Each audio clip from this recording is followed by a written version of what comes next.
आदिदेव नमस्तुभ्यं प्रसीद मम भास्कर दिवाकर नमस्तुभ्यं प्रभाकर नमोस्तुते सप्तास्वरथमारूढं प्रचण्डं कश्यपात्मजं श्वेतपद्मधरं देवं तं सूर्यं प्रणमाम्यहम् लोहितं रथमारूढं सर्वलोकपितामहं महापापहरं देवं तं सूर्यं प्रणमाम्यहम्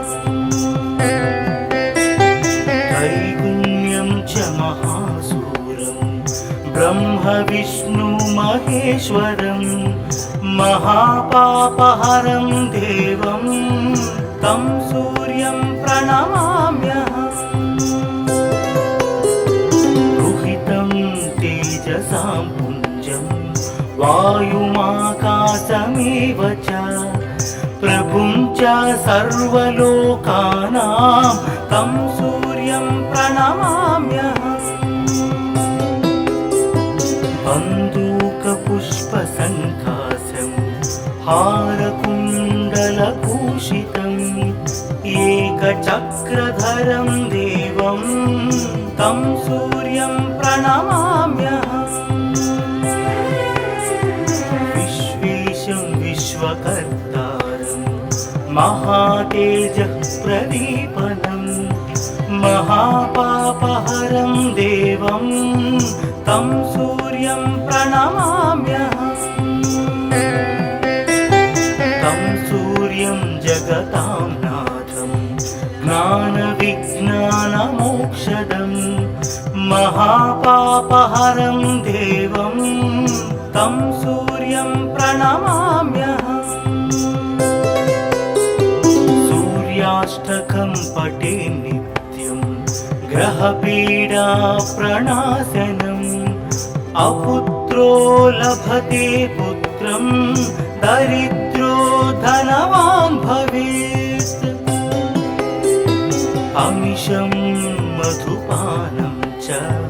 यः करोति रवेर्धिने सप्तजन्म भवेद् रोगी जन्म कर्म दरिद्रता त्रितैलमधुमांसानि हस्त्यजेस्तुरवेर्धिने न व्याधिशोकदारिद्र्यं सूर्यलोकं स गच्छति आदिदेव नमस्तुभ्यं प्रसीद मम भास्कर दिवाकर नमस्तुभ्यं प्रभाकर नमोस्तुते सप्तास्वरथमारूढं प्रचण्डं कश्यपात्मजं श्वेतपद्मधरं देवं तं सूर्यं प्रणमाम्यहम् लोहितं रथमारूढं सर्वलोकपितामहं महापापहरं देवं तं सूर्यं प्रणमाम्यहम् त्रैगुण्यं च महासूरं ब्रह्म विष्णु महेश्वरं महापापहरं देवं तं सूर्यं प्रणमाम्यहम् रुहितं तेजसां पुञ्जं वायुमाकाशमेव च प्रभुं च सर्वलोकानां तं सूर्यं प्रणमाम्यहम् बन्दूकपुष्पसङ्काशं हारकुण्डलभूषितम् एकचक्रधरं देवं तं सूर्यं प्रणमाम्यहम् विश्वेशं विश्वकर्तारं महातेजः प्रदीपनं महापापहरं देवं तं सूर्यं प्रणमाम्यहम् तं सूर्यं जगतां नाथं ज्ञानविज्ञानमोक्षदं महापापहरं देवं तं सूर्यं प्रणमाम्यहम् सूर्याष्टकं पठे नित्यं ग्रहपीडा प्रणाशनम् अपुत्रो लभते पुत्रं दरिद्रो धनवान् भवेत् अमिषं मधुपानं च यः करोति रवेर्धिने सप्तजन्म भवेद्रोगी जन्म कर्म दरिद्रता त्रितैल मधुमांसानि हस्त्यजेस्तुरवेर्धिने न व्याधिशोकदारिद्र्यं सूर्यलोकं स गच्छति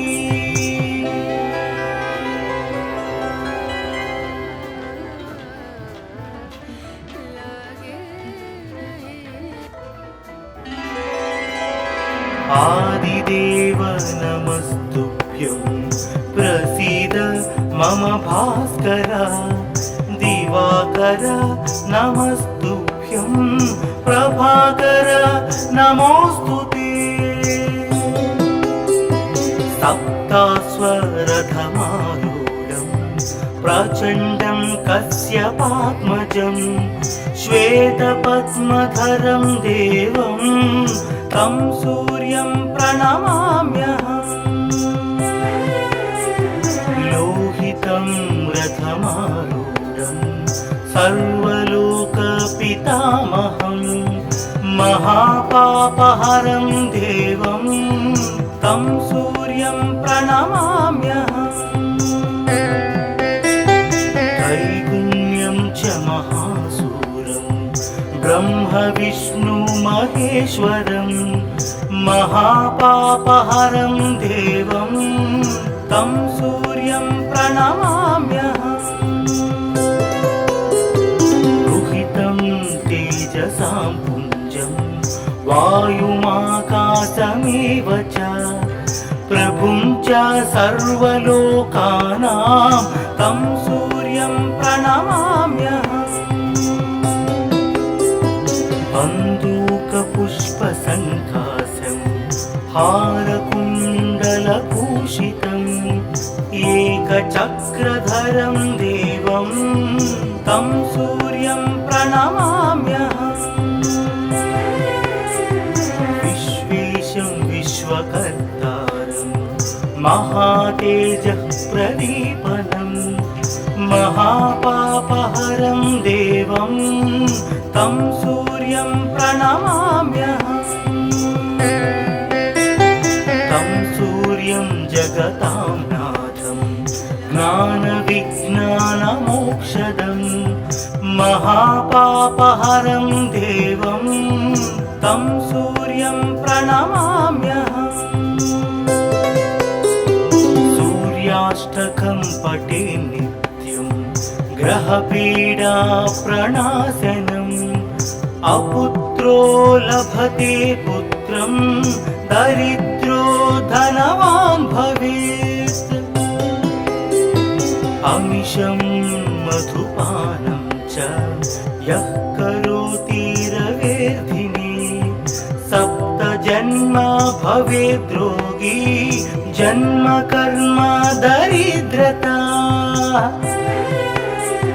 त्रितैल मधुमांसानि हस्त्यजेस्तुरवेर्धिने न व्याधिशोकदारिद्र्यं सूर्यलोकं स गच्छति आदिदेव नमस्तुभ्यं प्रसीद मम भास्कर दिवाकर नमस्तुभ्यं प्रभाकर नमोऽस्तुते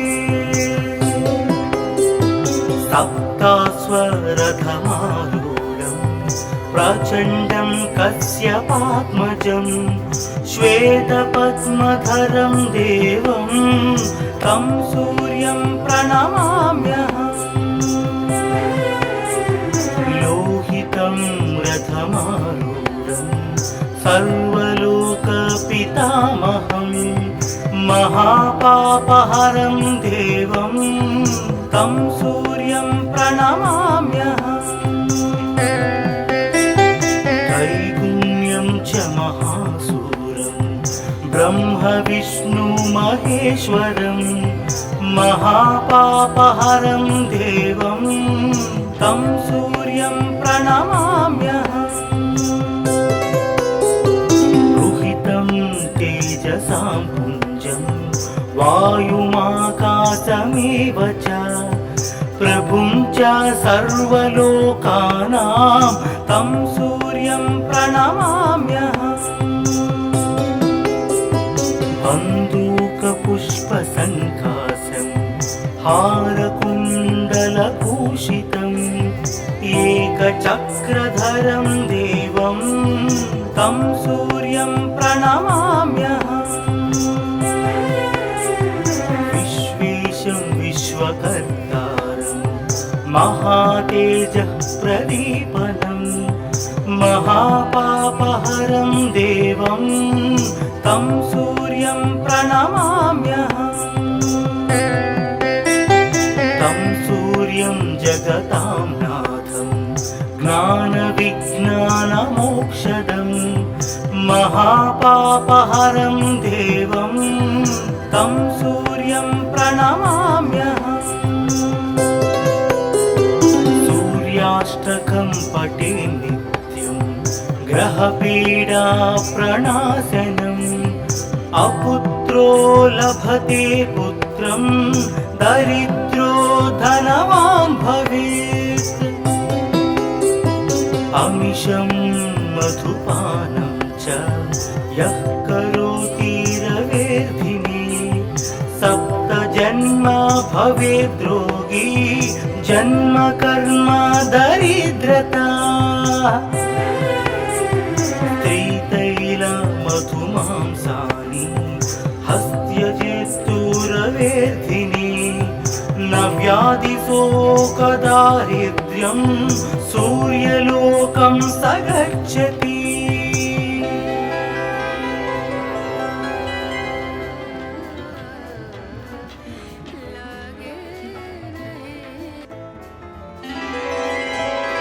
आदिदेव नमस्तुभ्यं प्रसीद मम भास्कर दिवाकर नमस्तुभ्यं प्रभाकर नमोऽस्तुते सप्तास्वरथमारूढं प्रचण्डं कश्यपात्मजं श्वेतपद्मधरं देवं तं सूर्यं प्रणमाम्यहम् लोहितं रथमारूढं सर्वलोकपितामहं महापापहरं देवं तं सूर्यं प्रणमाम्यहम् त्रैगुण्यं च महासूरं ब्रह्मविष्णुमहेश्वरं महापापहरं देवं तं सूर्यं प्रणमाम्यहम् रुहितं तेजसां पुञ्जं वायुमाकाशमेव च प्रभुं च सर्वलोकानां तं सूर्यं प्रणमाम्यहम् बन्दूकपुष्पसङ्कासं हारकुण्डलभूषितम् एकचक्रधरं देवं तं सूर्यं प्रणमाम्यहम् विश्वेशं विश्वकर्तारं महातेजः प्रदीपनं महापापहरं देवं तं सूर्यं प्रणमाम्यहम् तं सूर्यं जगतां नाथं ज्ञानविज्ञानमोक्षदम् महापापहरं देवं तं सूर्यं प्रणमाम्यहम् सूर्याष्टकं पठे नित्यं ग्रहपीडा प्रणाशनम् अपुत्रो लभते पुत्रं दरिद्रो धनवान् भवेत् अमिषं मधुपानं च यः करोति रवेर्धिनी सप्तजन्म भवेद्रोगी जन्म कर्म दरिद्रता मधुमांसानि हस्त्यजेस्तुरवेर्धिनी न व्याधिशोकदारिद्र्यं सूर्यलोकं स गच्छति आदिदेव नमस्तुभ्यं प्रसीद मम भास्कर दिवाकर नमस्तुभ्यं प्रभाकर नमोस्तुते सप्तास्वरथमारूढं प्रचण्डं कश्यपात्मजं श्वेतपद्मधरं देवं तं सूर्यं प्रणमाम्यहम् लोहितं रथमारूढं सर्वलोकपितामहं महापापहरं देवं तं सूर्यं प्रणमाम्यहम् त्रैगुण्यं च महासूरं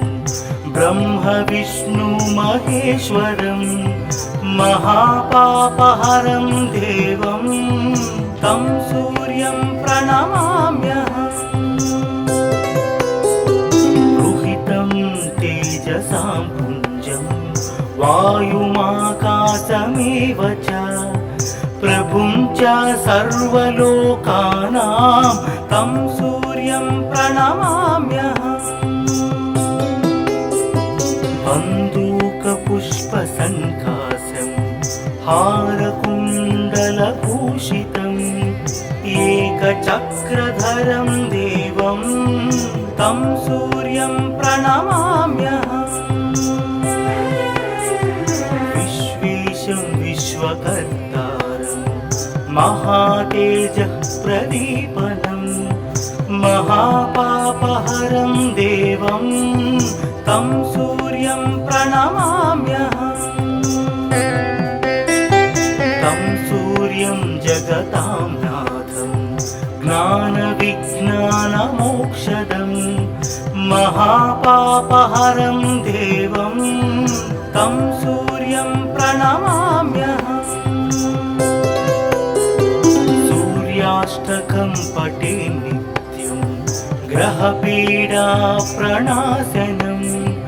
अपुत्रो लभते पुत्रं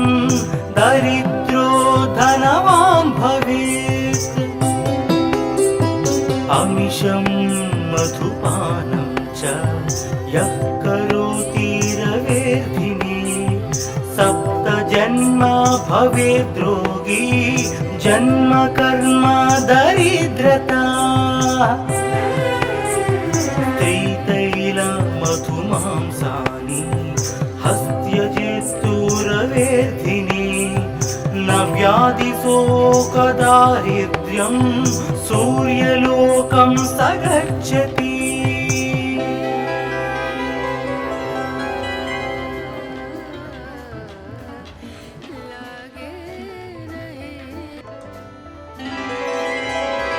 आदिदेव नमस्तुभ्यं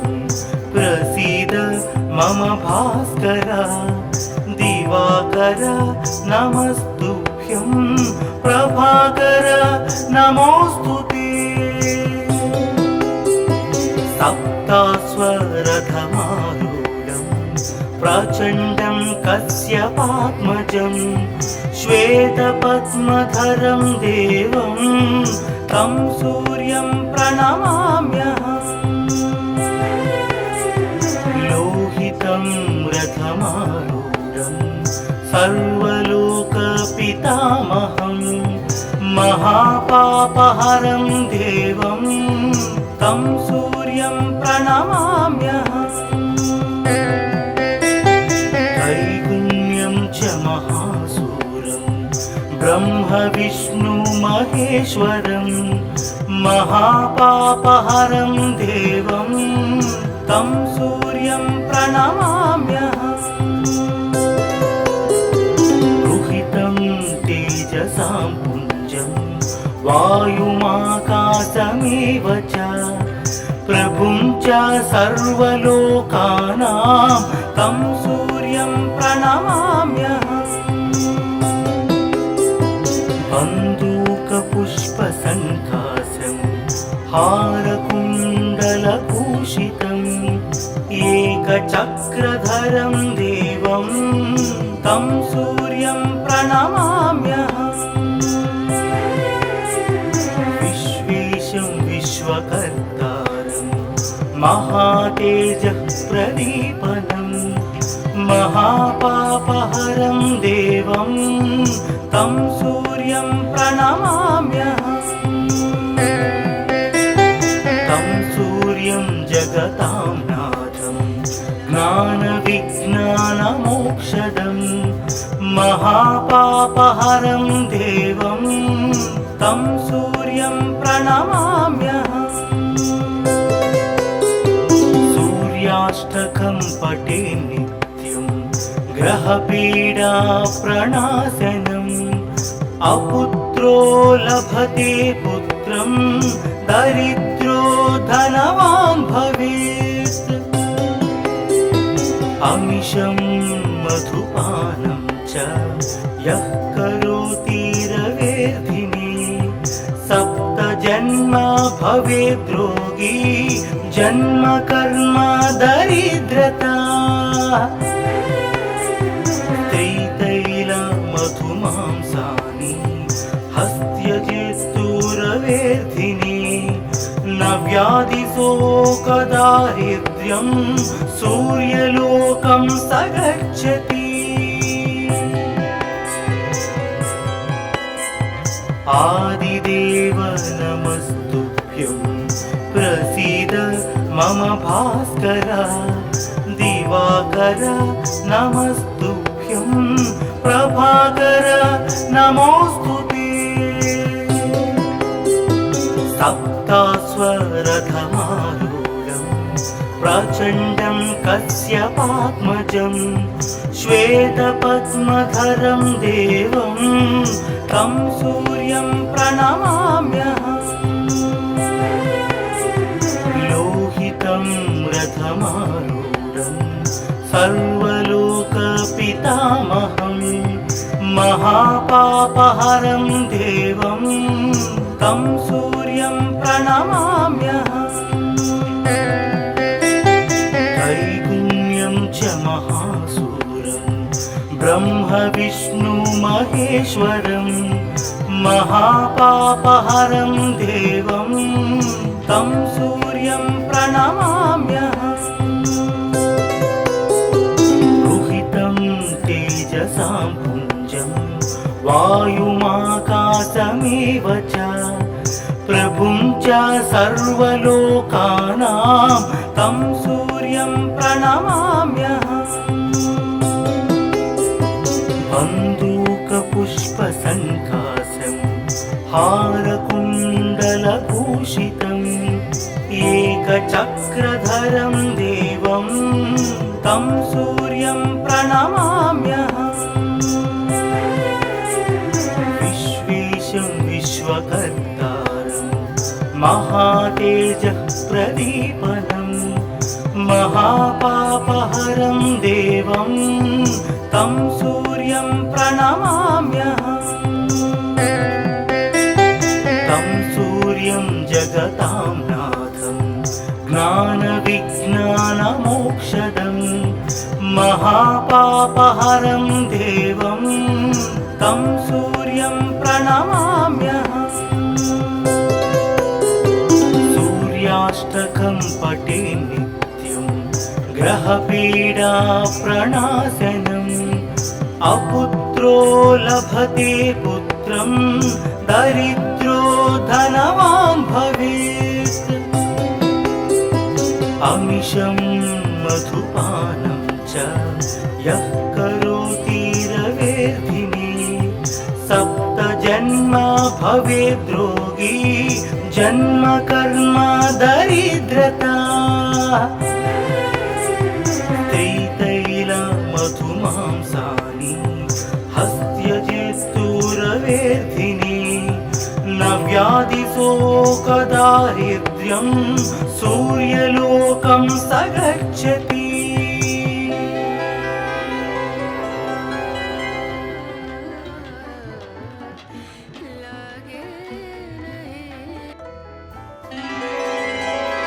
आदिदेव नमस्तुभ्यं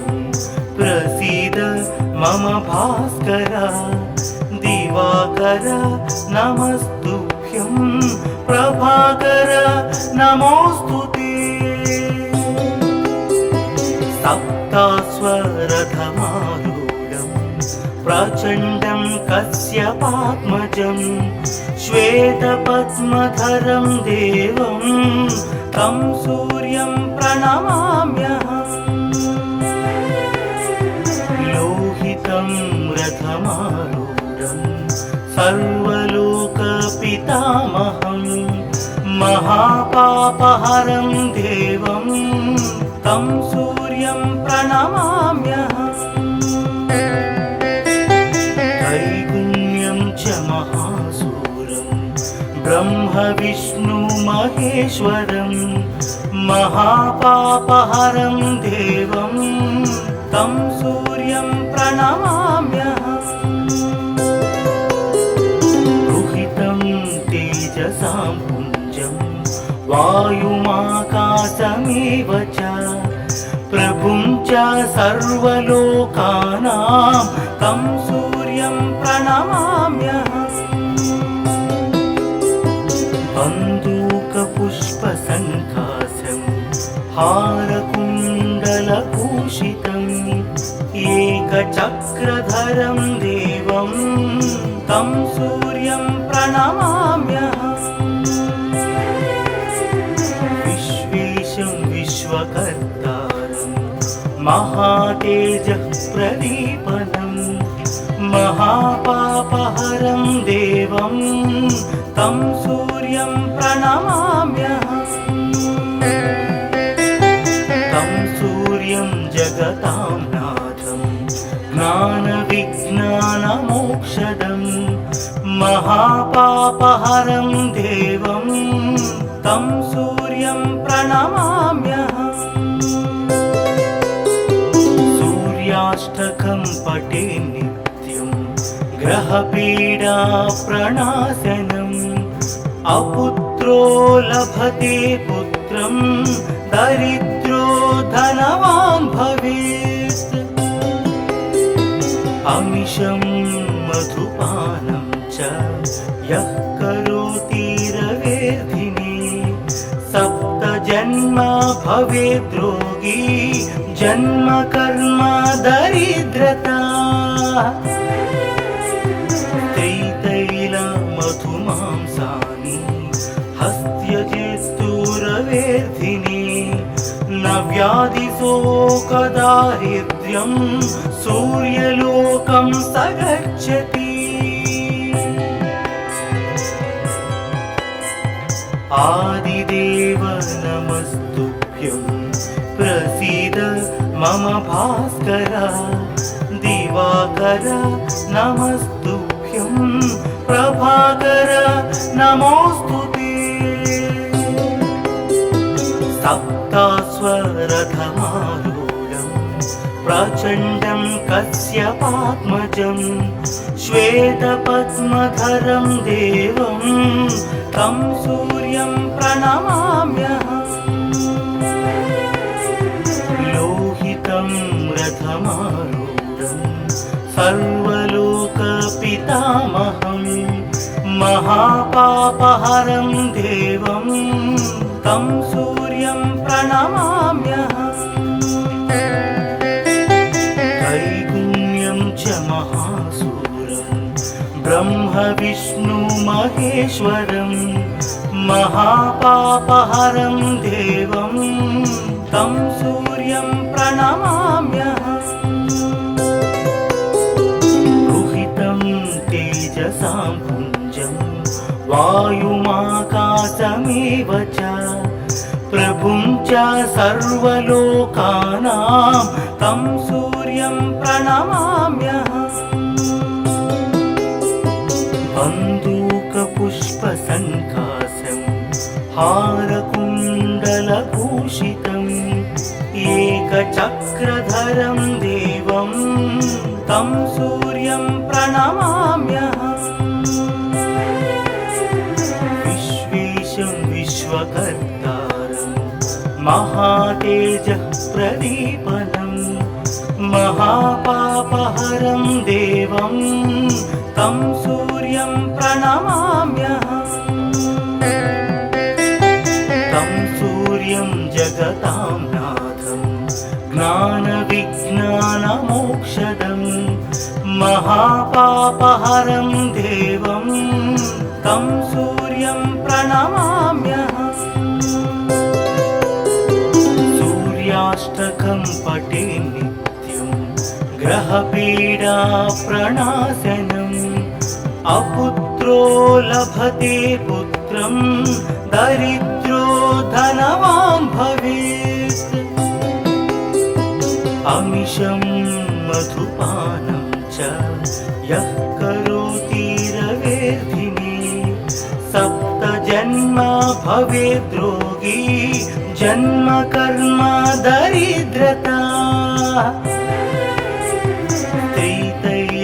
मधुमांसानि हस्त्यजित्तुरवेर्धिनि न व्याधिशोकदारिद्र्यं सूर्यलोकं स गच्छति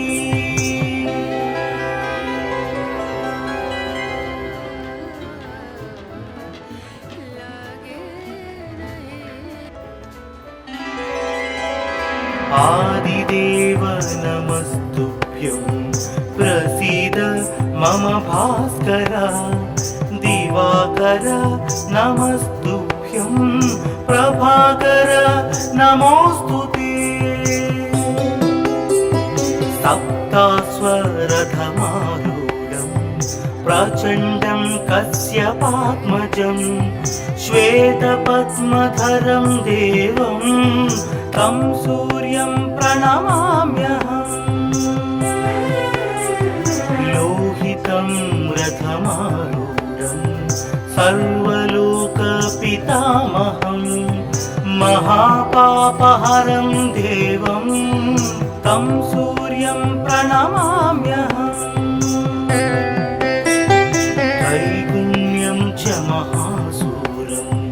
ब्रह्म विष्णु महेश्वरं महापापहरं देवं तं सूर्यं प्रणमाम्यहम् रुहितं तेजसां पुञ्जं वायुमाकाशमेव च प्रभुं च सर्वलोकानां तं सूर्यं प्रणमाम्यहम् बन्दूकपुष्पसङ्कासं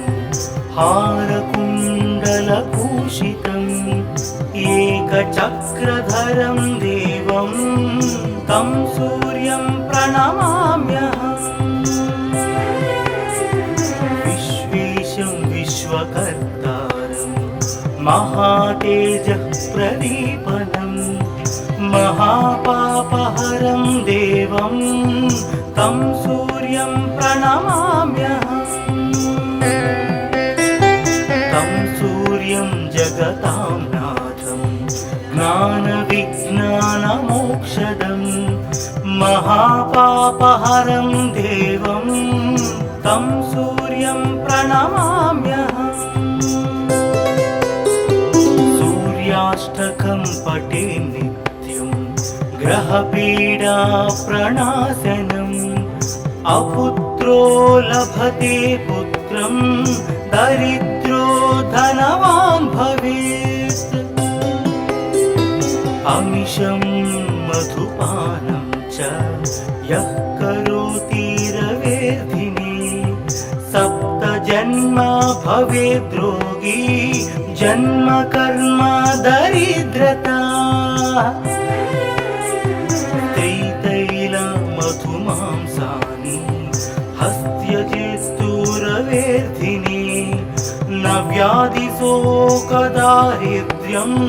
सूर्यलोकं स गच्छति आदिदेव नमस्तुभ्यं प्रसीद मम भास्कर दिवाकर नमस्तुभ्यं प्रभाकर नमोऽस्तुते सप्तास्वरथमारूढं प्रचण्डं कश्यपात्मजं श्वेतपद्मधरं देवं तं सूर्यं प्रणमाम्यहम् लोहितं रथमारूढं सर्वलोकपितामहं महापापहरं देवं तं सूर्यं प्रणमाम्यहम् त्रैगुण्यं च महासूरं ब्रह्म विष्णु महेश्वरं महापापहरं देवं तं सूर्यं प्रणमाम्यहम् रुहितं तेजसां पुञ्जं वायुमाकाशमेव च प्रभुं च सर्वलोकानां तं सूर्यं प्रणमाम्यहम् बन्दूकपुष्पसङ्कासं हारकुण्डलभूषितम् एकचक्रधरं देवं तं सूर्यं प्रणमाम्यहम् विश्वेशं विश्वकर्तारं महातेजः प्रदीपनं महापापहरं देवं तं सूर्यं प्रणमाम्यहम् तं सूर्यं जगतां नाथं ज्ञानविज्ञानमोक्षदं महापापहरं देवं तं सूर्यं प्रणमाम्यहम् सूर्याष्टकं पठे नित्यं ग्रहपीडा प्रणाशनम् अपुत्रो लभते पुत्रं दरिद्रो धनवान् भवेत् अमिषं मधुपानं च यः करोति रवेर्धिने सप्तजन्म भवेद् रोगी जन्म कर्म दरिद्रता त्रितैल मधुमांसानि हस्त्यजेस्तु रवेर्धिने न व्याधिशोकदारिद्र्यं सूर्यलोकं स गच्छति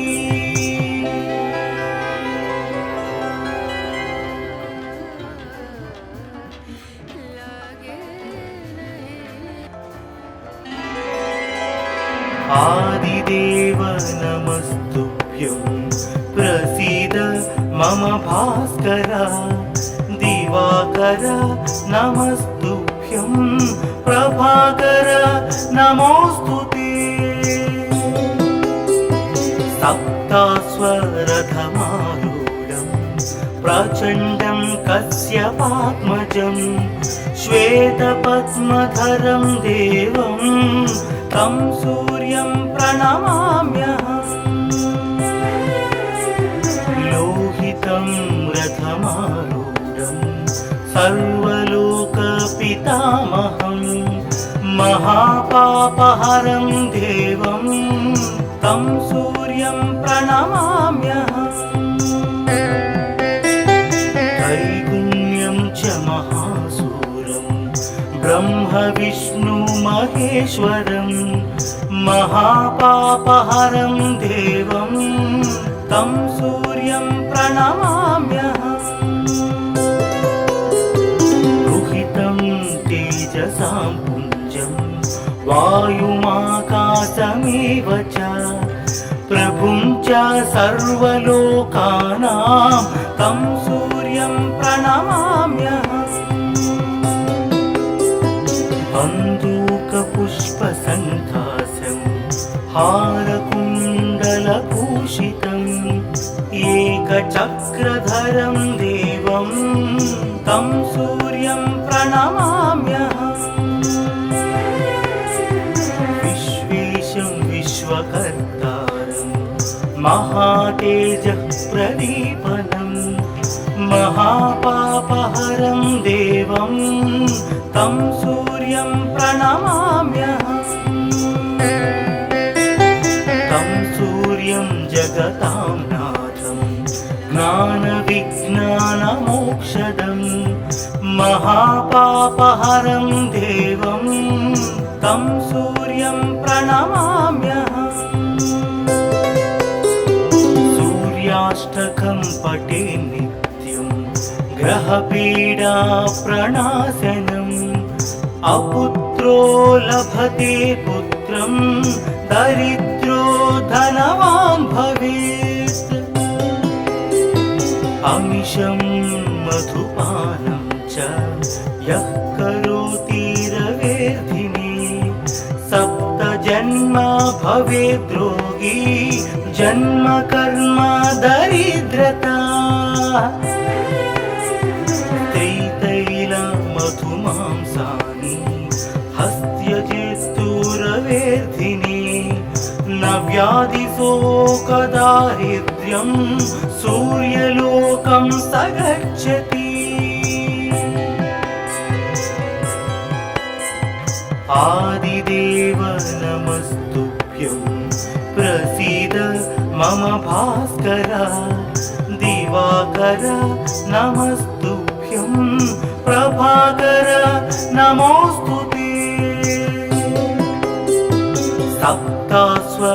सप्तास्वरथमारूढं प्रचण्डं कश्यपात्मजं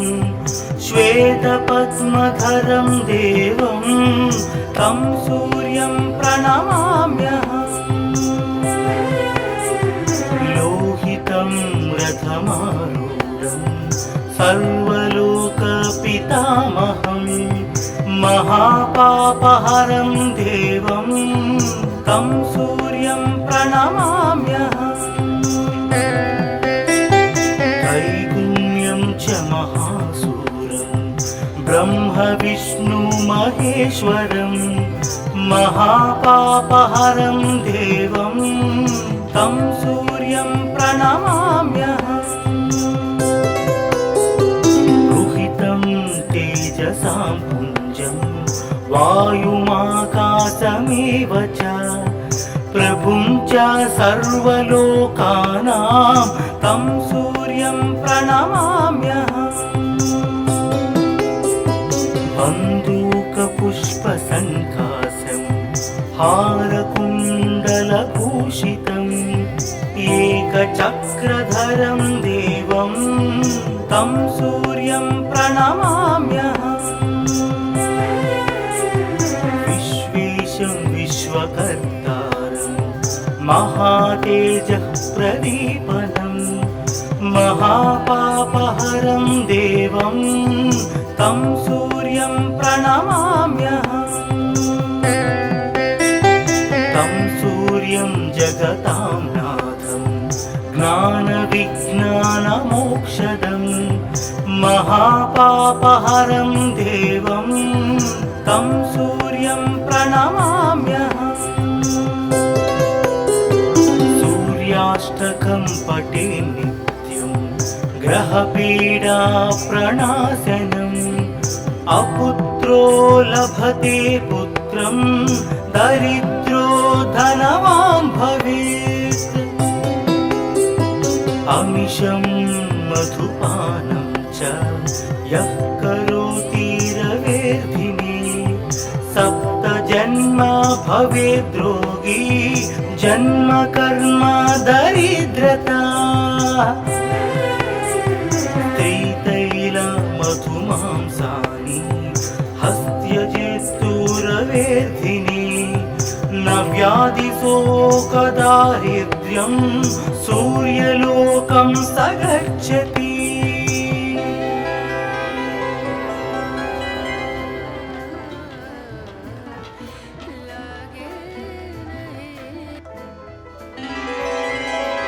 आदिदेव नमस्तुभ्यं प्रसीद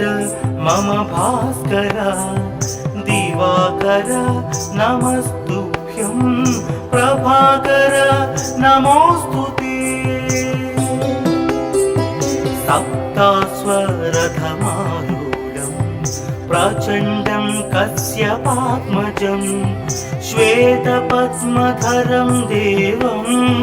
तं सूर्यं प्रणमाम्यहम्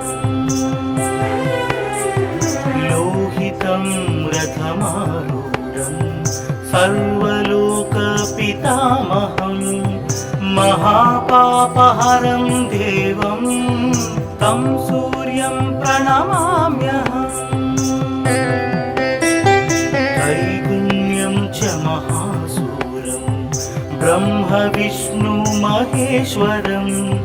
महापापहरं देवं तं सूर्यं प्रणमाम्यहम् रुहितं तेजसां पुञ्जं वायुमाकाशमेव च प्रभुं च सर्वलोकानां तं सूर्यं प्रणमाम्यहम् बन्दूकपुष्पसङ्कासं हारकुण्डलभूषितम् एकचक्रधरं देवं तं सूर्यं प्रणमाम्यहम् विश्वेशं विश्वकर्तारं महातेजः प्रदीपनं महापापहरं देवं तं सूर्यं प्रणमाम्यहम् तं सूर्यं जगतां नाथं ज्ञानविज्ञानमोक्षदं महापापहरं देवं तं सूर्यं प्रणमाम्यहम्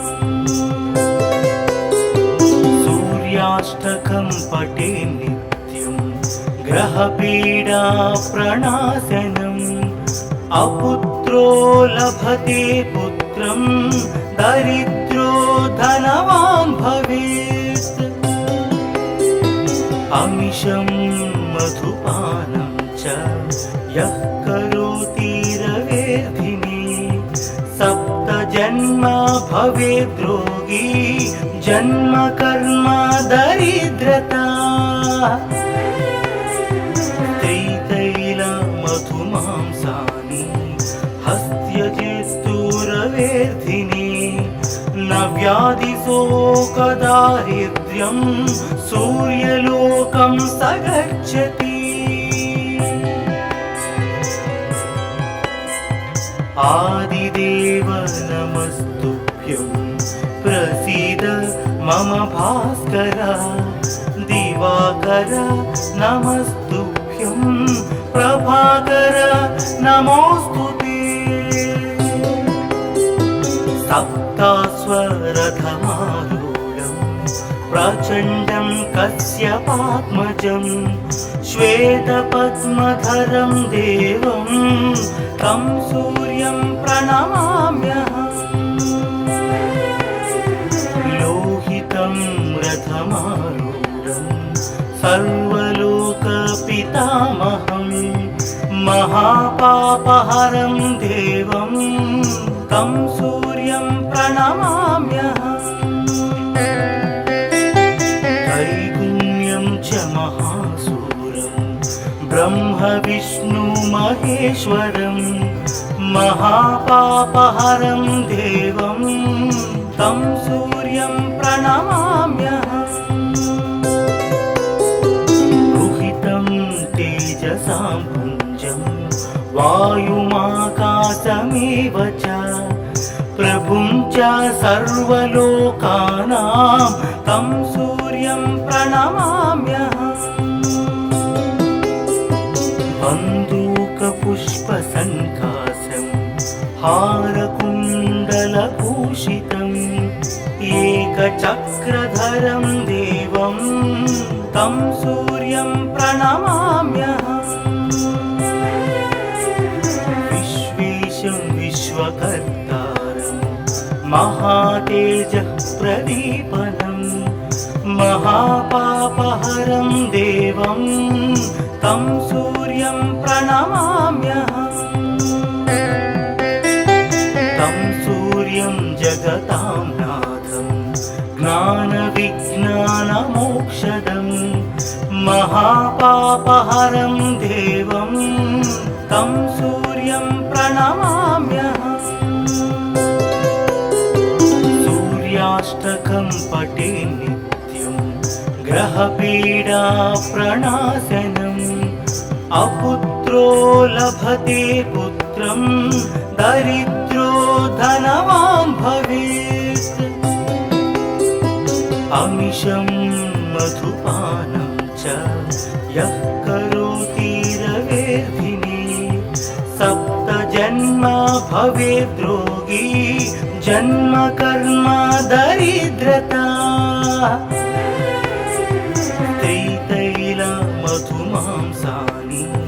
हस्त्यजेस्तुरवेर्धिनि न व्याधिशोकदारिद्र्यं सूर्यलोकं स गच्छति